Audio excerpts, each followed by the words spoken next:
우리는 지난 시간에 아브라함의 이름이 아브람에서 아브라함으로 바뀌고 몸에 새겨진 언약으로 할례를 결단함으로 그 믿음이 한 걸음 한 걸음 벌써 오늘이 6번째 시간이니까 5계단이나 올라간 그 믿음의 성장의 모습을 살펴보았습니다. 근데 이름이 바뀌어진 것은 아브라함뿐만이 아닙니다. 아브라함의 아내 사레도요, 사레에서 이름이 사라로 그렇게 하나님 바꾸어 주십니다. 그것이 오늘 봉독한 말씀 15절과 16절에 있습니다. 하나님이 또 아브라함에게 이르시되 내 아내 사레는 이름을 사레라 하지 말고 사라라 하라. 내가 그에게 복을 주어 그가 내게 아들을 낳아주게 하며 내가 그에게 복을 주어 그를 여러 민족의 어머니가 되게 하리니 민족의 여러 왕이 그에게서 나리라. 여러분, 사레와 사라의 차이가 무엇입니까? 놀랍게도 성경 언어로도 우리말하고 똑같아요. 사레, 사라의 차이가 뭐예요? 이 사레에 이가 하나 빠진 것, 그거하고 똑같습니다. 히브리어에서도 이가 하나 빠졌는데요. 그래서 원래는 사레였는데 사레자에서 이를 하나 빼서 하나님 사라고 바꿔주셨어요. 히브리어 이는요, 영어의 미와 똑같습니다. 그러니까 나의라는 뜻이에요. 그래서 이 사라가 왕비라는 뜻이거든요. 왕비.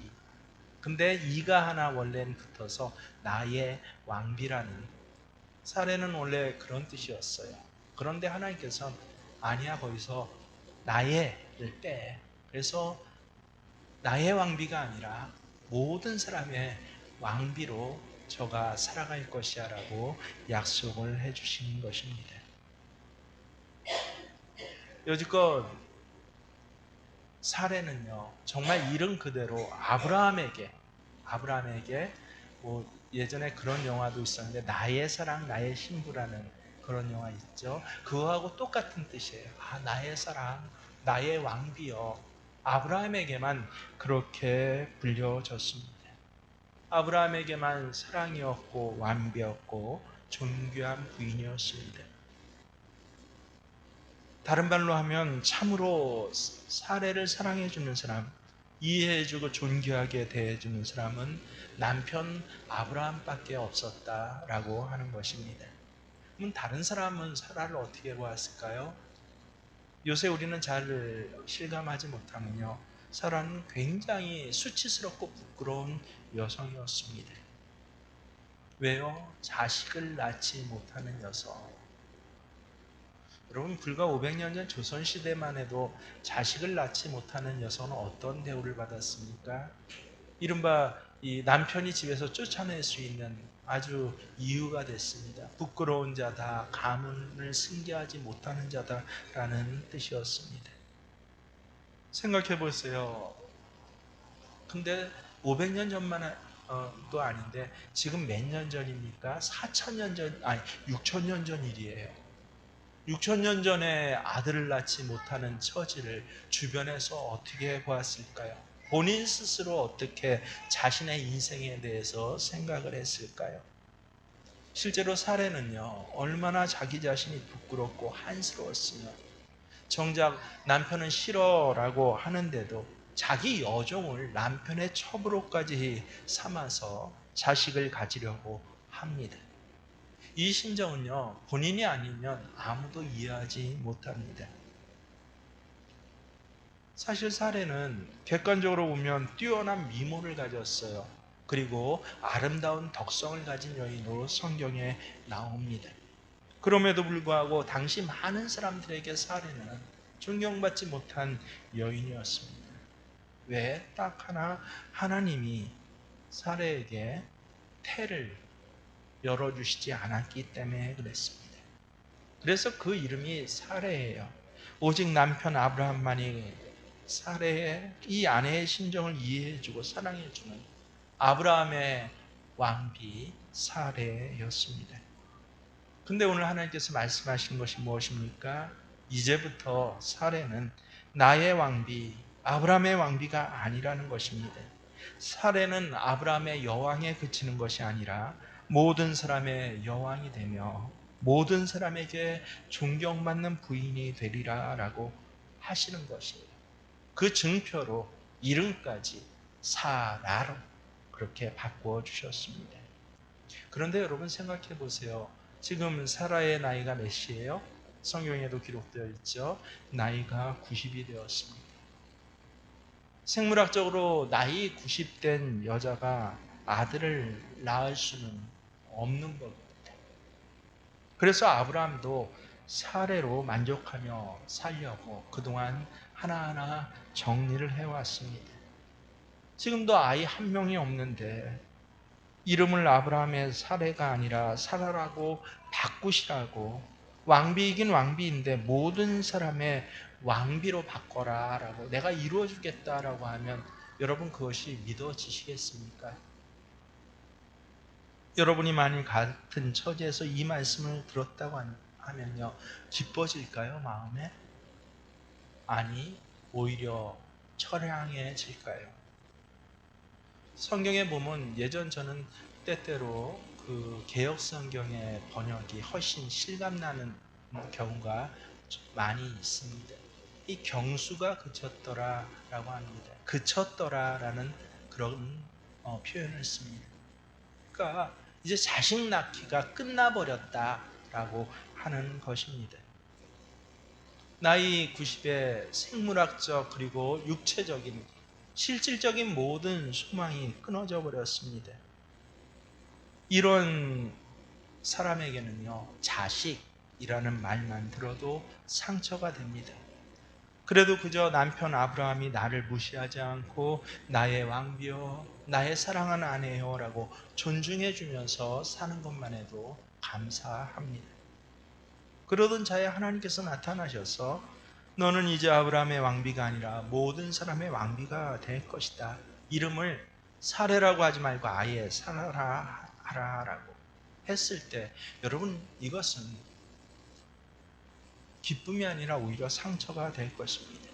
왜냐하면 인생을 좀 살다 보면요, 장기적으로 지속적으로 절대 해결되지 않는 문제, 해결할 수 있다고 믿어서 몇 년, 심지어 몇십 년을 갖다 그 문제를 갖다가 믿음으로 지속적으로 해왔는데, 근데 경수가 끝쳐버렸어요. 이제 육체적으로, 현실적으로, 이성적으로 모든 가능성이 끝쳐진 문제를 지금도 겪고 있는 사람 혹시 있습니까? 이런 사람에게 그 문제를 다시 꺼낸다 하면 그것은 분명 상처가 될 것입니다.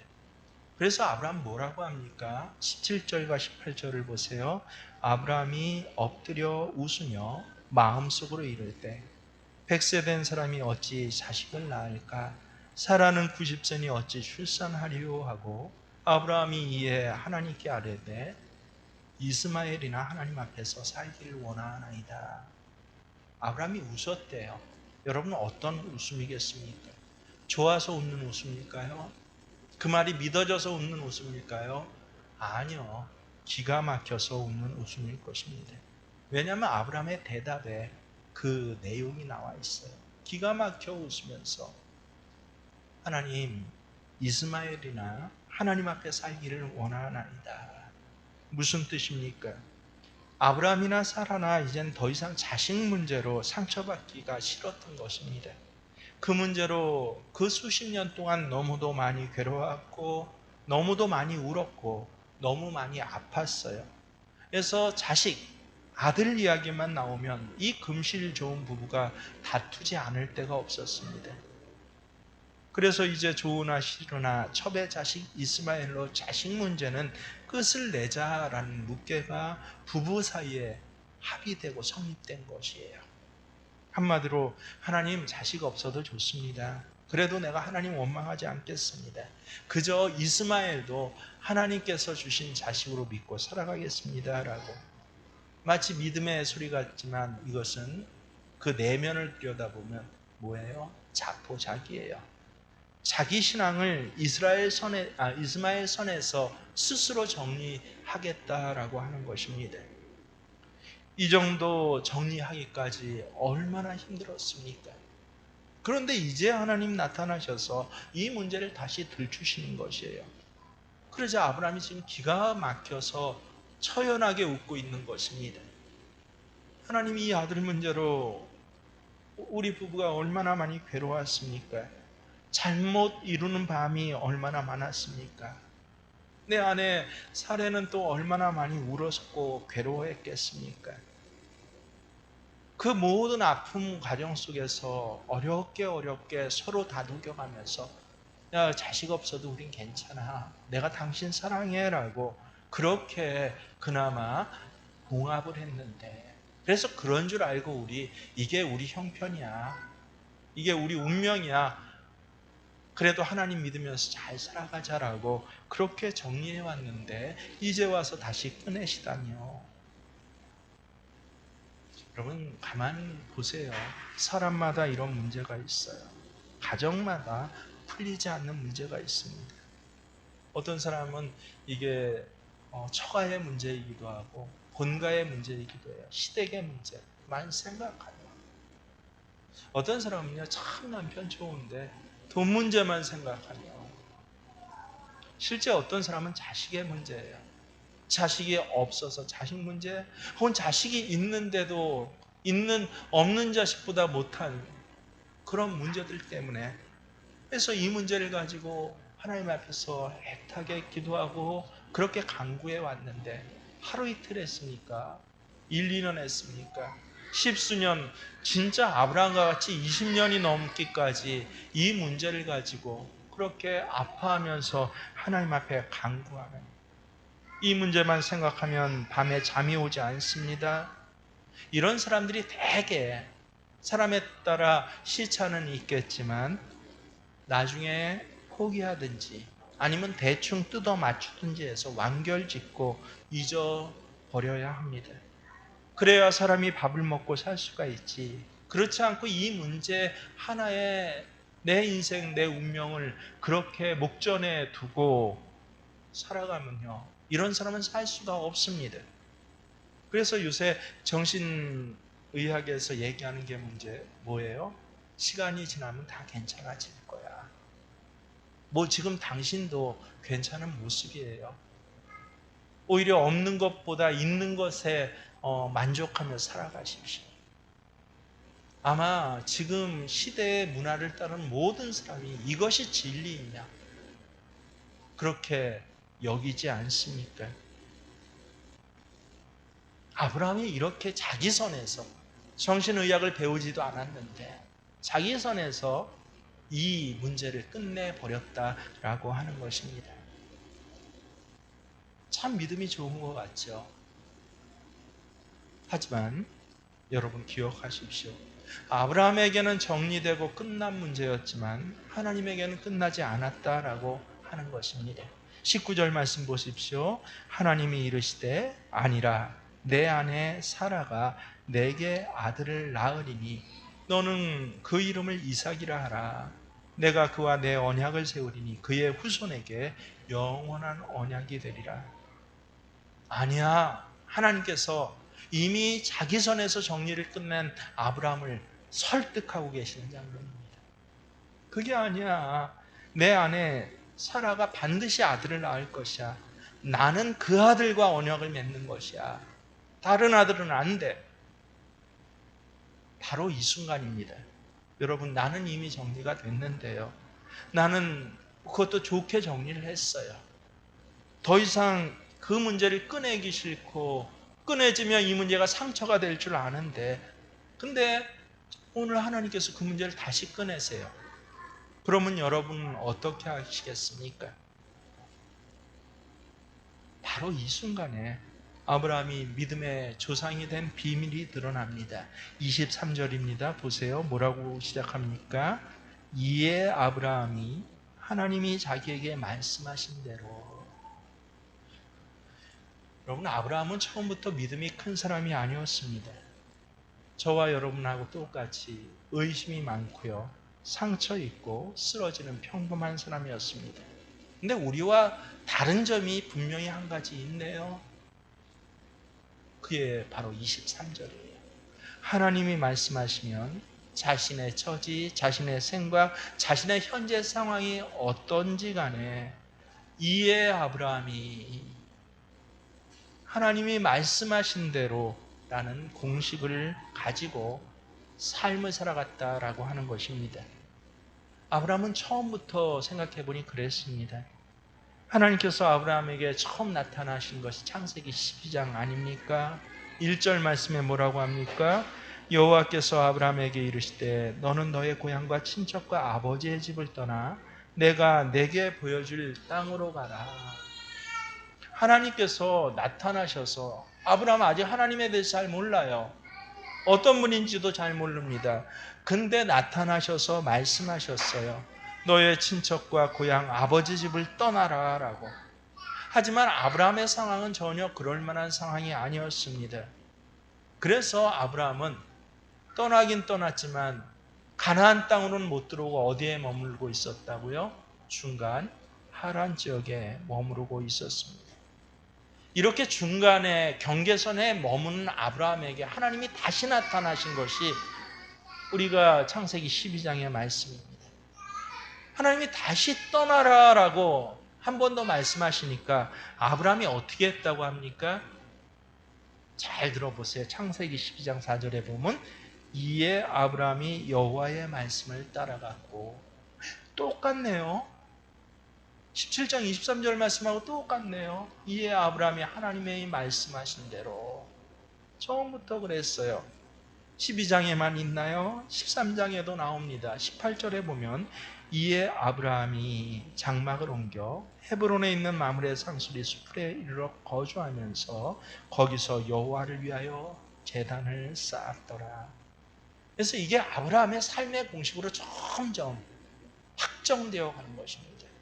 하나님이 말씀하시면 이에 아브라함이 말씀대로 했더라. 한마디로 무엇입니까? 순종하고 아멘 했다는 것입니다.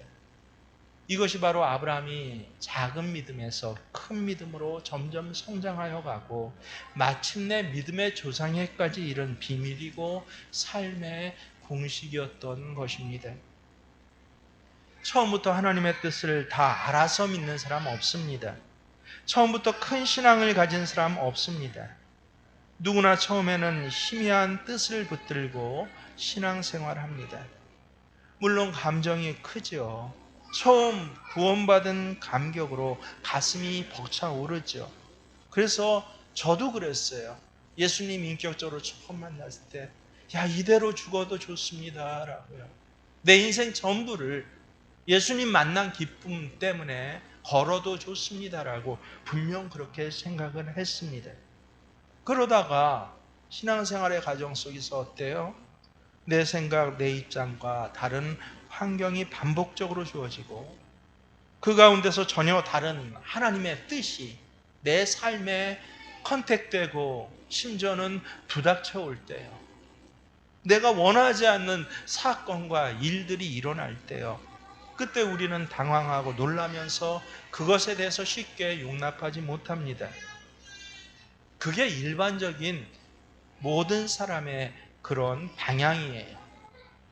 하지만 믿음이 무엇입니까?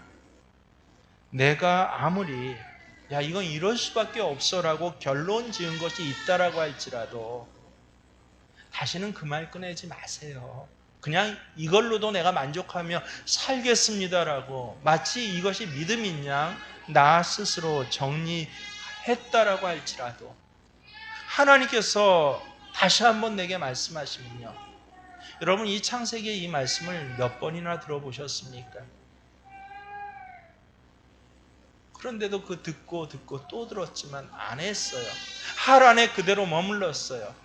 그런데 하나님께서 다시 한번 나타나셔서 아니야, 이스마엘 아니야, 사레가 아니라 사라가 될 것이야 라고 정말 바랄 수 없는, 인정할 수 없는, 이해할 수 없는 말씀을 하셨을 때 그럴 때 어떻게 하는 거예요?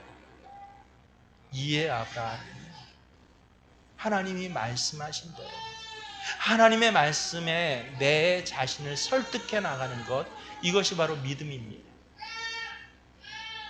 우리가 처음에는 믿지 못해서 기가 막힌 웃음을 짓고 방황했더라도요, 다시 말씀으로 설득하시는 하나님의 말씀에 설득이 될 때 하나님은 우리를 어떻게 여기신 줄 아세요? 우리가 처음부터 전혀 한 번도 방황하지 않은 사람인 것처럼, 한 번도 흔들리지 않은 사람인 것처럼, 한 번도 쓰러지거나 오늘 아브라함처럼 웃지 않은 사람인 것처럼 온전한 상급을 우리에게 주시는 하나님이십니다. 오늘 봉독한 로마서에서는요, 아브라함의 믿음에 대해서 이렇게 말씀하고 계십니다. 19절 보십시오.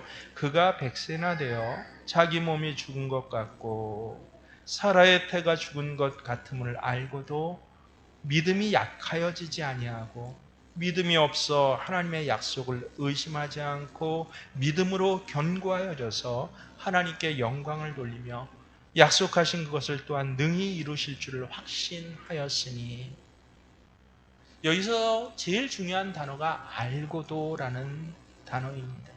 사라의 태가 죽은 것 같음을 알고도, 희망이 없다라는 걸 알고도, 야 이건 불가능한 일이야 라고 그렇게 결론을 짓고도요, 이 문제 때문에 너무 많이 상처받아서 이미 나는 상처 안 받기로 그래서 이런 식으로 정리를 했다라고 할지라도요, 이스마엘로 족합니다라고 그렇게 만족의 선을 나 스스로 결정했다라고 할지라도, 여기 알고도는요, 그런데도 라는 뜻입니다. 아브라함은 자기 나름대로 정리한 것이 있고 자기 방식이 있고 자기 뜻이 있었어요. 더 이상 자기에게 자식이 태어날 수 있다는 것을 아브라함은 믿을 여지가 없었습니다. 그걸 믿자니 오히려 상처가 커졌습니다. 그걸 알고도, 그런데도 하나님이 말씀하시면 자기만 자기 뜻을 포기하고 거기에 복종했습니다. 그래서 그는 믿음의 조상이라는 아름다운 이름을 얻게 되었다라는 것입니다. 특별히 오늘 우리가 기억해야 할 말씀이 있습니다. 여러분, 하나님은 그러면 아브라함을 도대체 왜 이 끝까지 이 상태까지 몰고 가셨습니까? 왜 아브라함 부부를 이토록 처절하게 낮추시고 수치스러운 자리에까지 이르게 하셨습니까? 기억해 두십시오. 아브라함 부부를 참으로 높이시기 위해서입니다. 하나님은 자기 영역과 자기 만족에 빠진 아브라함과 사라가 아니라 정말 믿음의 조상이 되게 하시고, 아브라함과 사레가 아니라 참으로 모든 사람의 여왕 사라가 되게 하시려고 아브라함, 사라를 오늘 이 자리에까지, 경수가 끊어지기까지 하나님은 낮추시고 준비해 오셨다라고 하는 것입니다. 여러분, 성경을 읽어보세요. 특별히 구약 성서에 열왕기나 역대기를 읽어보십시오. 남유다의 왕이 20명이죠. 북이스라엘 왕이 19명이 나옵니다. 이 왕들에 대해서 하나하나 성경은 어떤 왕은 3페이지에 걸쳐서, 어떤 왕은 짧게 정말 한 줄로만 그 왕의 이야기를 하고 있는데, 근데 그 끝에 꼭 하는 말이 있습니다. 이 왕이 하나님 앞에서 정직히 행하였으나 산당은 제하지 못하였다라고 하는 것입니다. 그동안 참 잘했어요. 하지만 가장 중요한 문제, 산당의 문제예요. 산당은 무엇입니까? 우리하고 똑같아. 개인 신당이에요. 예배는 예루살렘 성전에 가서 드려야 하는데, 근데 여러 가지 이유 때문에, 굳이 불의하고 고의적으로 악의적인 이유 때문만은 아닙니다. 여러 가지 어쩔 수 없는 이유 때문에 그래도 하나님 앞엔 예배 드려야 하겠으니 어디서 예배를 드려요? 뒷산에 산당을 만들어 놓고 거기서 예배 드렸다라고 하는 것입니다. 모든 정직한 왕이 하나님 앞에 칭찬을 많이 받을 일이 성경에 기록되어 있는데, 이런 왕 모두마다 그 끝에 뭐라고 하냐면요, 이 왕이 정직하게 행하였으나, 그러나 산당의 문제는 해결하지 못하였다라고 하는 것입니다. 그 문제만큼은 걸려 넘어졌다라고 하는 것이에요. 이 산당이 오늘 아브라함에겐 자식이에요. 오늘날 많은 성도들에겐 자기 영역입니다. 우리한 깊은 곳에 있는 것이에요. 나의 강한 자존심 안에, 나의 우월감 안에, 나의 학벌 안에, 나의 공상 안에, 혹은 나의 컴플렉스 안에, 내 욕심 안에, 내 게으름 안에 나의 산당이 있습니다. 참 정직히 행했으나 산당의 문제는 해결하지 못했더라. 그래서 그 믿음이 한 걸음 나아가질 못해요. 결국은 정직한 왕이 유다인 6명이나 있었지만 뭐로? 심판으로 그 마지막이 끝나게 됩니다. 내 가정으로 생각해 보십시오. 내가 하나님 앞에 정직하게 행한 것이 참 많이 있었는데 산당을 없애지 못해서 결국은 내 삶이 심판으로 끝난다라고 한번 생각해 보십시오. 얼마나 기가 막힌 일입니까? 그래 놓고 나는 뭐라고 그래요? 내 손에선 정리했습니다. 하나님 원망하지 않을게요. 그래도 나 하나님 사랑해요. 이러면서 사실은 심판을 향해서 걸어가면서 그걸 나는 믿음 생활이라고, 힘들다고, 때로는 그것이 어떤 사람 교만한 의의가 되기도 하고, 내가 너보다 헌금 많이 하잖아, 내가 너보다 기도 많이 하잖아. 그게 바로 산당의 문제예요. 여러분, 근데 놀랍게도 산당의 문제를 없앤 딱 한 사람의 왕이 있습니다. 이 왕이 어떻게 산당의 문제를 없앱니까?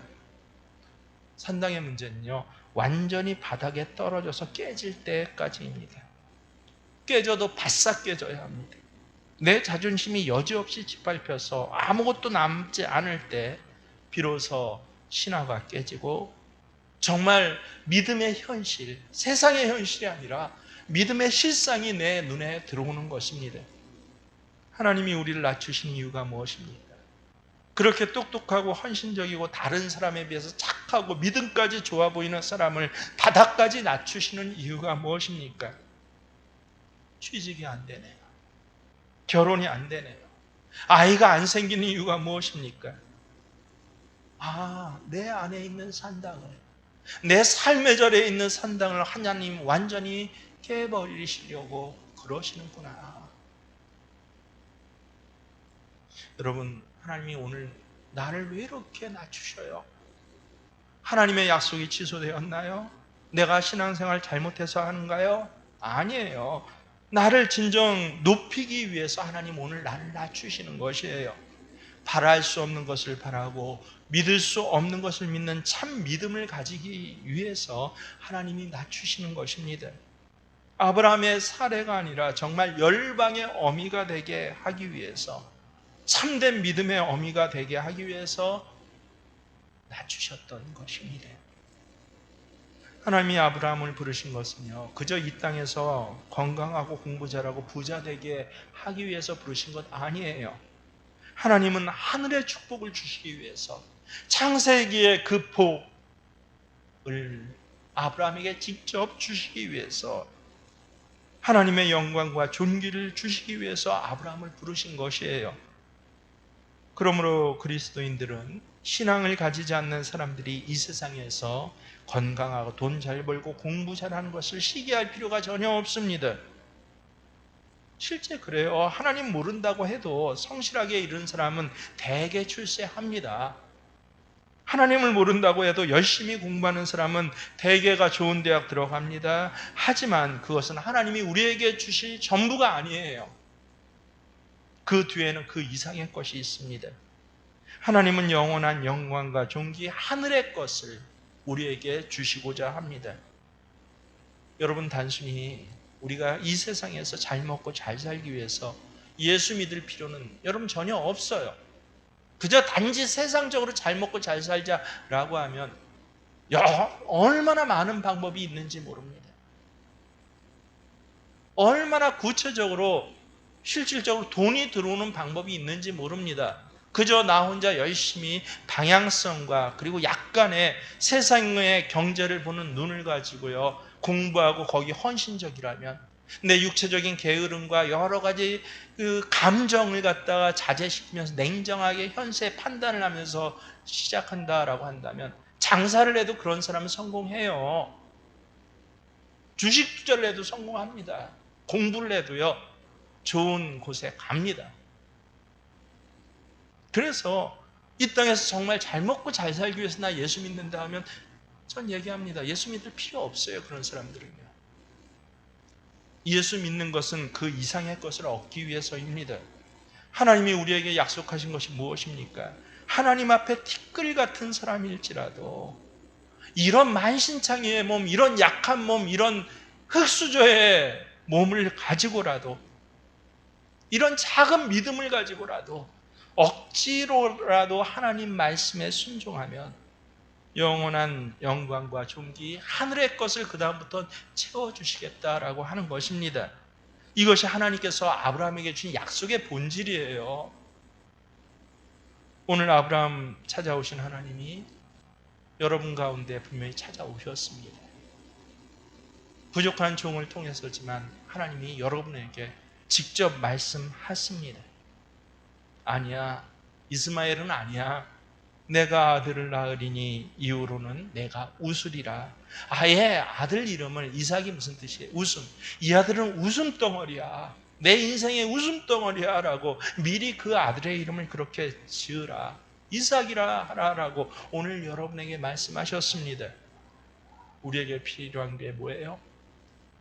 이에 아브라함이 하나님이 말씀하신 대로 행하고, 우리는 세상에서 자신이 있어서 웃는 웃음이 아니라 하나님 때문에 믿을 수 없는 일에 아멘하고 순종해서, 그래서 웃으실 수 있는, 내가 낮춰진 것은 그냥 낮춰진 것이 아니라 하나님 나를 참으로 높여주시기 위해서 오늘 나를 낮추십니다라고, 그래서 다시 찾아오신 하나님의 말씀에 순종하는 저와 여러분 되시길 주의 이름으로 축원합니다.